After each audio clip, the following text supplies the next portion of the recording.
नमस्कार। इस podcast series के आज के एपिसोड में आपका स्वागत है। आज मैं जिस कवि की कविताएं आपके सामने प्रस्तुत कर रहा हूं वे हैं कुंवर नारायण। मैं आपको उनके 1993 में आए संग्रह कोई दूसरा नहीं संग्रह की एक कविता आपको पढ़कर सुनाता हूं। अब की बार लौटा तो, अब की बार लौटा तो बृहत्तर लौटूंगा। चेहरे पर लगाए नोकदार मूछें नहीं, कमर में बांधे लोहे की पूंछें नहीं। जगह दूंगा साथ चल रहे लोगों को, तरेर करना देखूंगा उन्हें भूखी शेर आंखों से। अब की बार लौटा तो मनुष्यतर लौटूंगा। घर से निकलते, सड़कों पर चलते, बसों पर चढ़ते, ट्रेनें पकड़ते, जगह बेजगह कुचला पड़ा पिद्दी सा जानवर नहीं। अगर बचा रहा तो कृतज्ञतर लौटूंगा। अब की बार लौटा तो हताहत नहीं, सबके हिताहित को सोचता पूर्णतर लौटूंगा। कुंवर नारायण मृत्यु के चिंतन के कवि हैं और यह बात उन्हें बहुत खास बनाती है। इस कविता में भी हमने देखा कि मृत्यु चिंतन करते हुए भी वो जिजीविषा को सबसे आगे रखते हैं, जीवन के पक्ष में बात करते हैं। और यह बात नई कविता के तमाम कवियों पर लागू होती है कि वे जिजीविषा को बहुत ऊंचा स्थान देते हैं। कुंवर नारायण की कई कविताओं में यह बात देखने को मिलती है, यहाँ तक कि उनकी पॉलिटिकल कविताओं में भी ये जो जिजीविषा है और मृत्यु चिंतन है, इन दोनों के बीच में एक तरह का द्वंद्व चलता हुआ दिखाई देता है। ये इनकी कविताओं को बेहद विलक्षण बनाती हैं। उनकी कविताओं में फलसफा जो है, दर्शन है, वो भी बहुत वृहत है। गजब का दर्शन उनकी कविताओं में देखने को मिलता है और इस वजह से वो हमारे आधुनिक कवियों में बेहद ऊंचा स्थान रखते हैं। उनके 1979 में आए संग्रह की एक कविता है, वो मैं आपको पढ़कर सुनाता हूँ। ये जो संग्रह था, ये संग्रह था आमने सामने। ये जो साल थे 1979, 80, 81, ये जो जब कविता आंदोलन का जो एक अंधड़ था कविता के, हिंदी कविता में जो एक तेज जिस तरह से तोड़ फोड़ किया था कविता आंदोलन की कविताओं ने, और उसके बाद जो उसके आसपास ही या उसके बाद आप कहें जो नक्सल कविता आंदोलन चला था, इनकी वजह से जो भाषा में तोड़ फोड़ हुआ था। कविता की भाषा पहले बेहद क्लिष्ट हुआ करती थी और 70 के दशक में चीज़ें पूरी तरह से बदल गई।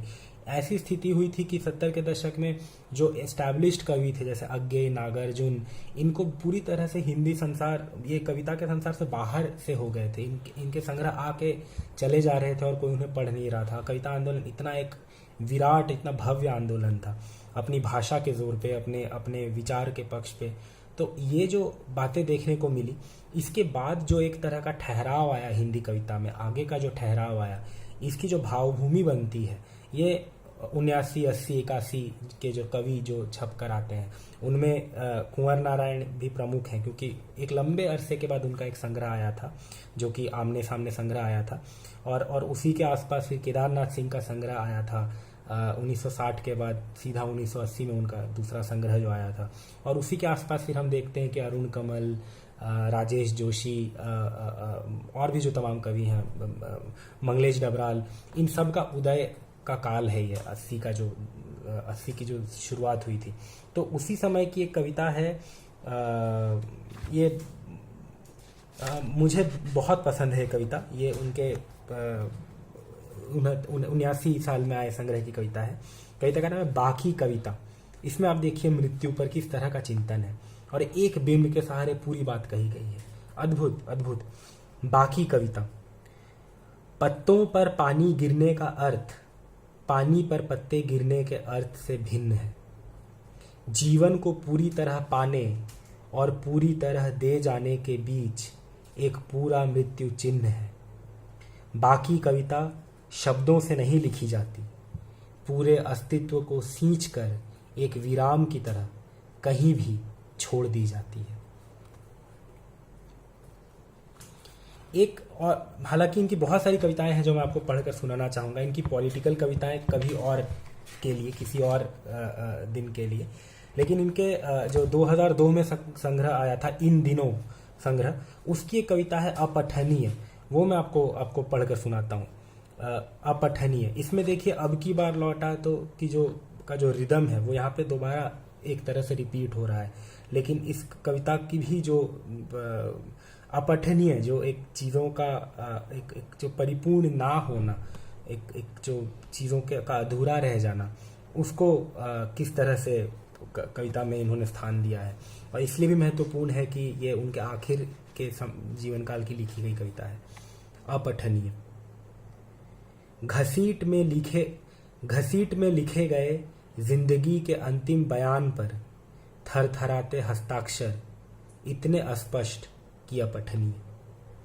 प्रेम प्रसंग बचपन से बुढ़ापे तक इतने पर्दों की परतों में लिपटे कि अपठनीय। सच्चाई विज्ञापनों के फुटनोटों में इतने बारीक और धूर्त भाषा में छपी कि अपठनीय। सियासती मुआमलों के हवाले ऐसे मकड़ जाले कि अपठनीय। अखबार वही खबरें बार बार छापों पर इतनी छापें, सबूत की इतनी गलतियां, भूल सुधार इतने संदिग्ध कि अपठनीय। हर एक के अपने अपने ईमान धर्म इतने पारदर्शी कि अपठनीय। जीवन वस्तु जितनी ही भाषा चुस्त, उतनी ही तरफों से इतनी एक तरफा कि अपठनीय। सुई की नोक बराबर धरती पर लिखा भगवत गीता का पाठ इतना विराट कि अपठनीय। और अब जबकि जाने की हड़बड़ी, आने जाने के टाइम टेबल में ऐसी गड़बड़ी कि छूटने का वक्त और पहुंचने की जगह दोनों अपठनीय। मृत्यु पर चिंतन और कवियों ने भी किया है। जैसे मैंने अभी अकविता आंदोलन की बात की, तो अकविता आंदोलन के बहुत बड़े कवि थे राजकमल चौधरी।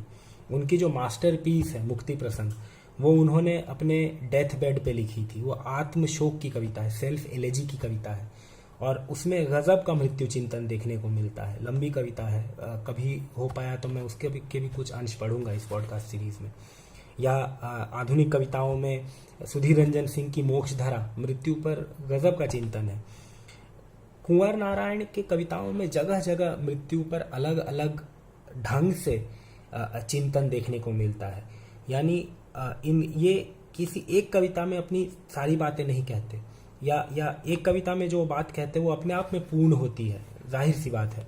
लेकिन कुल मिलाकर इनको अगर आप पूरा का पूरा पढ़ते चले जाएं, यहाँ तक कि बाद के संग्रह वाजश्रवा के बहाने वगैरह वगैरह, आपको दिखाई देगा कि वो किस स्तर पर जाके एक मानवतावाद को कितना सर्वोपरि रखते हैं, और इन सब के बावजूद प्रकृति और मानवता के बीच में पुल गढ़ते चलते हैं। लेकिन मृत्यु के बारे में जो उनकी जो एक चिंता है, उनकी जो चिंतन है, और मृत्यु के बहाने जिजीविषा को जिस तरह से वो प्रकट करते हैं, जिस तरह से उसको सेलिब्रेट करते हैं, उसका उत्सव चलता है पूरी कविता में, वो गजब का है। मुझे इस बहाने कुरोसावा के एक फिल्म का अंत याद आता है। कुरोसावा की फिल्म है, कुरोसावा की आखिरी से पहले की फिल्म है ड्रीम्स, शायद 1991 या 1990 में आई थी वो फिल्म। अकीरा कुरोसावाज ड्रीम्स की फिल्म का नाम है। उसका जो आखिरी सपना है, उसमें 7 सपने कुरोसावा के फिल्म के फॉर्म में उन्होंने एक के बाद एक दिखाए हैं। जो आखिरी सपना है उसमें एक बहुत जवान सा लड़का, मेरे जैसा या आपके जैसा, जो कोई युवा सा व्यक्ति, वो एक बहुत बूढ़े से आदमी के पास जाता है और उससे गांव में जहाँ पे एक पानी चक्की से पानी खेती चल रही है, बिल्कुल एक ग्राम्य परिवेश में जाता है और उस बूढ़े के साथ बात करता है। और वो बूढ़ा बताता है कि जिस आधुनिकतावाद के पीछे चीज़ें चल रही थी उससे ये कितना भिन्न है, एक ग्राम्य परिवेश का जीवन कितना भिन्न है। और उसके बहाने बहुत सारा फलसफा हमें मिलता है। और वो फिल्म ख़त्म होती है जब उस बूढ़े की नहीं, माफ़ कीजिएगा, किसी और की मृत्यु हो गई है गांव में, और वो मृत्यु का एक जो जनाजा निकला है, जो एक जुलूस सा निकला है, वो उसमें सब सेलिब्रेट कर रहे हैं, उत्सव मना रहे हैं, मृत्यु का उत्सव मना रहे हैं, नाच रहे हैं, गा रहे हैं, और जो मर गया है उसको लेकर जा रहे हैं। तो ये जो एक उत्सव है, कुंवर नारायण की कविता में मृत्यु के बारे में उस तरह का चिंतन और उस तरह का उत्सव देखने को मिलता है। 2017 में कुंवर नारायण चल बसे और मुझे लगता है कि उन्होंने एक लंबा जीवन जिया और 50 से ज़्यादा सालों तक वो सक्रिय रहे। नई कविता आंदोलन से लेकर बाद तक की कविताओं में उनका हस्तक्षेप रहा और बहुत प्रखर वो कवि रहे। तट पर हूँ पर तटस्थ नहीं, वो तटस्थ कभी नहीं रहे अपने जीवन में। ये सारी बातें उनको एक ऐसा कवि बनाती है जिन्हें सेलिब्रेट किया जाना चाहिए। हमने उनके गुजर जाने के बाद जो एक शोक का माहौल हिंदी साहित्य में पसर गया था, उससे निकल कर अब उसे सेलिब्रेट करने की ज़रूरत है। उनकी कविताओं को बार बार देखने और उन्हें सेलिब्रेट करने की ज़रूरत है। इस एपिसोड के ख़त्म होने से पहले एक आखिरी कविता मैं आपको सुनाना चाहूँगा। ये थोड़ी सी पॉलिटिकल है। मैंने सोचा था कि इनकी पॉलिटिकल कविताएं किसी और दिन पढ़ेंगे, लेकिन मुझे ये कविता, मुझे लगा कि ये इसमें भी एक तरह की फिलॉसफी है और कविता अपने आप में एक पूरा संसार गढ़ देती है अपने लॉजिक के दम पर। आप देखिए कितनी आधुनिक कविता है। जो मैं आपको कह रहा था 1979 में जिस तरह से कविता का पूरा ढर्रा बदल दिया था इन कवियों ने मिलकर, तो उसकी ये रिप्रेजेंटेटिव कविता मानी जा सकती है। कविता है इंतज़ाम। कल फिर एक हत्या हुई अजीब परिस्थितियों में। मैं अस्पताल गया लेकिन वह जगह अस्पताल नहीं थी। वहाँ मैं डॉक्टर से मिला लेकिन वह आदमी डॉक्टर नहीं था। उसने नर्स से कुछ कहा लेकिन वह स्त्री नर्स नहीं थी। फिर वे ऑपरेशन रूम में गए लेकिन वह जगह ऑपरेशन रूम नहीं थी। वहाँ बेहोश करने वाला डॉक्टर पहले से ही मौजूद था, मगर वह भी दरअसल कोई और था। फिर वहाँ एक अधमरा बच्चा लाया गया जो बीमार नहीं, भूखा था। डॉक्टर ने मेज पर से ऑपरेशन का चाकू उठाया, मगर वह चाकू नहीं, जंग लगा भयानक छुरा था। छुरे को बच्चे के पेट में भोंकते हुए उसने कहा, अब यह बिल्कुल ठीक हो जाएगा। तो इस तरह की विलक्षण कविताएं आप पढ़ सकते हैं कुंवर नारायण के अलग अलग संग्रहों में। आपसे मैं अनुरोध करता हूं, अगर आपने नहीं पढ़ी है उनकी कविताएं तो आप ज़रूर पढ़िए।